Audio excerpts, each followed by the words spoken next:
My beloved, the fact that you are here right now is not something that happened by accident.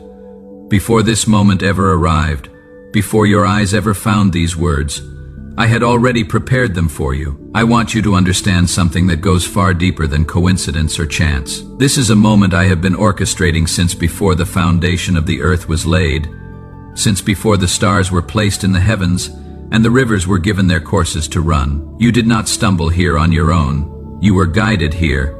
And if you will give me just a little of your time, if you will let these words land in the soil of your heart, instead of rushing past them, I promise you that what I am about to speak into your life will shift something deep inside you, something that has needed to move for a long time. So do not scroll away. Do not let this be one more thing that passes through your day without leaving a mark. Stay with me, because what I am about to tell you is something your soul has been quietly aching to hear for longer than you may even realize.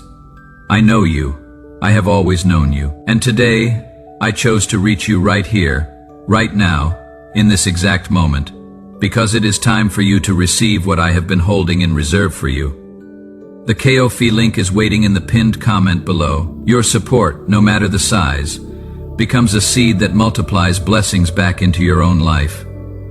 You are no longer seeing in the ordinary way. There is something I need you to know before anything else. Before the noise of the world tries to define you, before the voices of your past attempt to set the ceiling on what is possible for your future, and before the weight of doubt tries to press you back into smallness, I need you to hear this directly from me.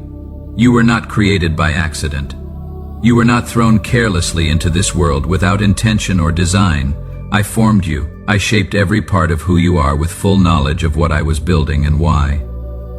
The way your mind works, the way your heart stretches toward things that carry real meaning, the way your spirit recognizes truth even when everything around you tries to call it into question, all of that was placed inside you deliberately. Nothing about you is a mistake. Nothing about your design is an oversight. You are crafted with precision and with love, and I have never once looked at what I made and regretted it. I know the world has not always treated you that way. I know there have been seasons in your life when you were made to feel like an afterthought, like someone who would never quite measure up, like someone whose presence barely registered in the rooms you entered. I know what it feels like to give and give and give, and then look up one day and realize that the people you poured into are no longer there. I know what it feels like to be the one who holds everyone else together while quietly falling apart on the inside. And I want you to know that I was there in every single one of those moments, not as a distant observer, not as someone watching from far away with arms folded, but as one who was closer to you than your own breath, feeling every single thing you felt. When you cried in the dark because the pain had become too heavy to carry in silence, I heard you. When you smiled in public so that no one would ask questions that you did not have the strength to answer, I saw what was behind that smile. When you replayed the moment of betrayal over and over in your mind, wondering what you did to deserve it, wondering if something was fundamentally broken inside you, I was right there, and I want you to know that none of it was because you were unworthy. None of it was punishment. None of it was proof of your failure. Every tear you cried was collected by me as something precious. Every prayer you whispered, even the ones that came out as nothing more than a breath, even the ones that were simply silence because the words had run out, every single one of them reached me. Not one was lost. Not one was ignored. If what I am saying is landing somewhere real inside you right now, if you feel something stirring as you receive these words, I want you to let someone know you are here. Leave a comment. Tell me you needed this today, because you are not the only one reading this who needed to be found. You have carried so much, and most of the time you carried it without telling anyone because you learned early on that the world does not always have room for the full weight of another person's pain. You learned to keep moving even when you were running on empty. You learned to be the strong one, the steady one, the one everyone else leaned on, even when there was no one leaning toward you. And I want you to know that I have seen every bit of that strength. But I also want you to know something important. I never intended for you to carry it alone. The loneliness of those seasons was real, and it was heavy. But my presence in those seasons was also real, even when you could not feel it. Even when the silence felt like absence, I was holding you. Even when the path felt completely dark, I was illuminating the very next step. The enemy has worked very hard to convince you of a specific lie. He has whispered into your weariness and told you that you have been forgotten, that your window of blessing has already closed, that people like you do not receive the kind of transformation you have been hoping for. He used your failures as evidence and your unanswered prayers as proof. He pointed at the relationships that did not work out, at the opportunities that slipped through your fingers, at the dreams that you quietly folded up and put away because it hurt too much to keep carrying them. And he said to you, "This is your story. This is all there is. But I need you to hear me very clearly right now. The enemy was lying.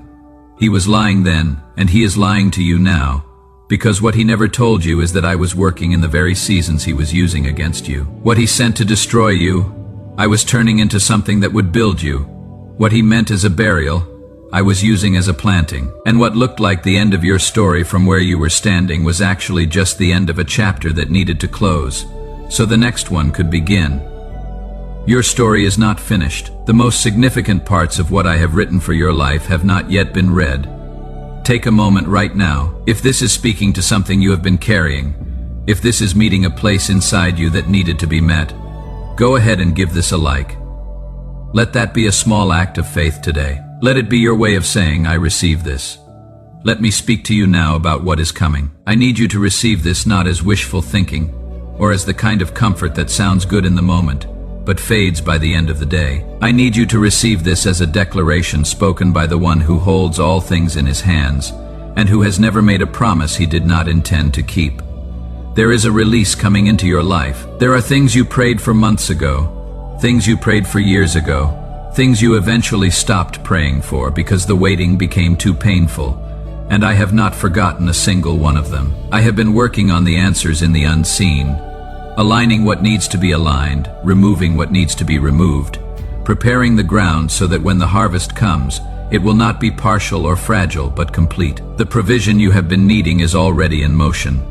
The healing that has felt too large to believe for is already being released. The door that appeared to be permanently sealed is already being moved. The connection you have been longing for is already being touched by my hand. I am not speaking these things to manufacture a feeling. I am speaking them because I am faithful to my word, and I have spoken over your life, and my word does not return to me empty. It accomplishes everything I send it to accomplish, so lift your eyes. Expect the shift. Do not let weariness convince you that nothing is moving just because you cannot yet see it with your eyes. Just because something is invisible does not mean it is absent. Now I want to give you something to hold on to as you move into the days ahead. These are not optional instructions. These are the words of a father who loves you too much to let you walk into the next season without proper preparation. Stay near to me. Above everything else I could tell you, this is the thing that matters most. Do not let the demands of your days crowd out the time you spend in my presence. I know how full your schedule becomes. I know how many things pull on your attention from the moment you open your eyes in the morning until you finally lay your head down at night. But those quiet moments with me are not wasted time. They are the source from which every other part of your life is meant to flow. When you come to me in prayer, even when the words feel inadequate, even when you are not sure what to say, I receive you. I listen with the full attention of heaven, and the more consistently you come, the more clearly my voice will rise above the noise that surrounds you throughout your day. You will begin to sense my leading in situations where you previously felt lost. You will begin to recognize my peace in the middle of circumstances that used to steal your calm. Do not let the enemy steal this from you by convincing you that you do not have time. Make the time. It will change everything else. I also need you to be careful about the voices you allow to shape your thinking. Not every voice that sounds confident is carrying truth.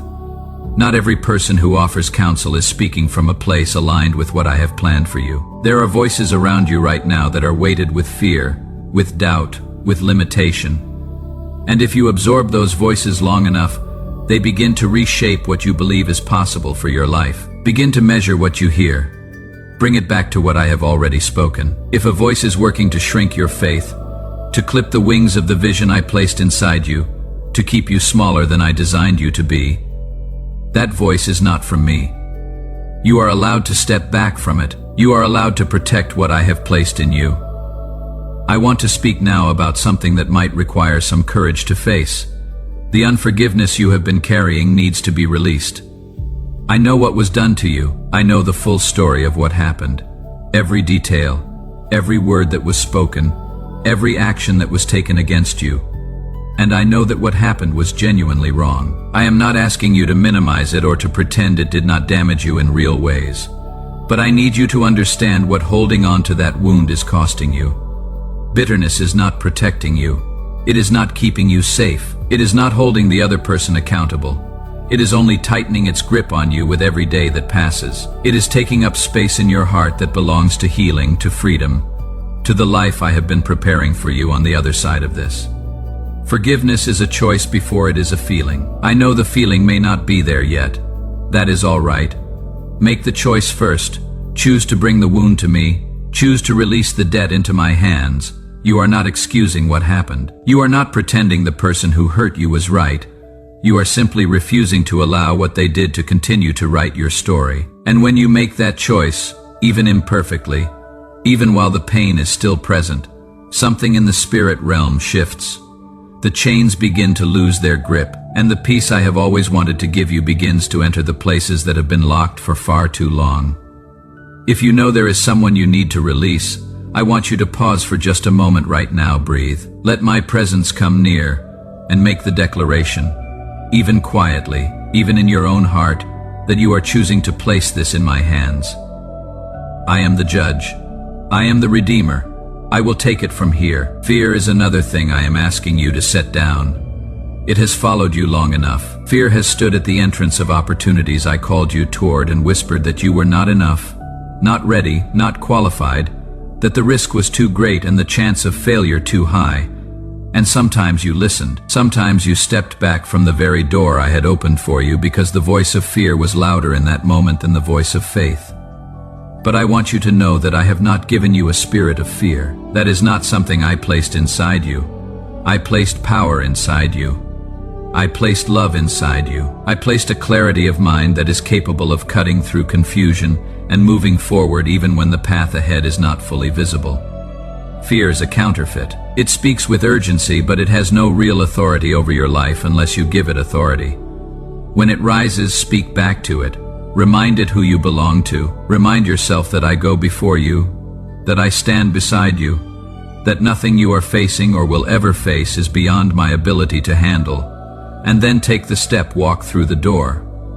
Begin, I will meet you there. There is one more thing I want to say before I close, and I want you to hear it very carefully. Stop punishing yourself for the things you got wrong. Stop rehearsing the mistakes. Stop allowing the weight of regret to set the terms for what you believe is available to you going forward. I do not see you through the lens of your failures. I see you through the lens of mercy. I see you through the finished work of what was done on your behalf. You have been washed. You have been made clean, and no amount of self-condemnation adds anything to that. It does not make you more worthy of what I have planned for you.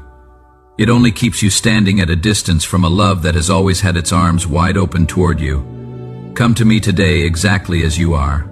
Not cleaned up, not having figured it all out. Not after you have made enough progress to feel like you deserve it. Come right now, as you are.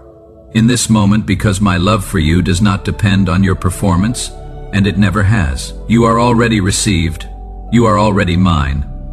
And I am already working on your behalf in ways that are going to take your breath away when they finally come into view. If this message has spoken something real into your life today, I want you to share it. Think of someone right now who is sitting in silence, who is struggling in ways they have not told anyone, who needs to know that heaven has not forgotten them.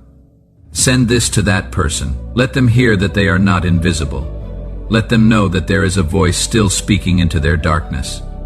That one simple act of sharing what you received today could be the moment that changes everything for them. The Ko-fi link is waiting in the pinned comment below. Your support, no matter the size, becomes a seed that multiplies blessings back into your own life. You are no longer seeing in the ordinary way. And finally, leave a comment below and tell me you received this today. Tell me what this word touched inside you. Your words are not just for me. They are for every other person who is going to find this and wonder if it is really for them. Your testimony that you were reached today becomes the evidence that someone else needs to keep going. Type Amen if you receive this. You are not here by accident. You were called to this moment, and I am not finished with you. The best of what I have written for your story is still ahead. Trust me, keep walking, and watch what I do.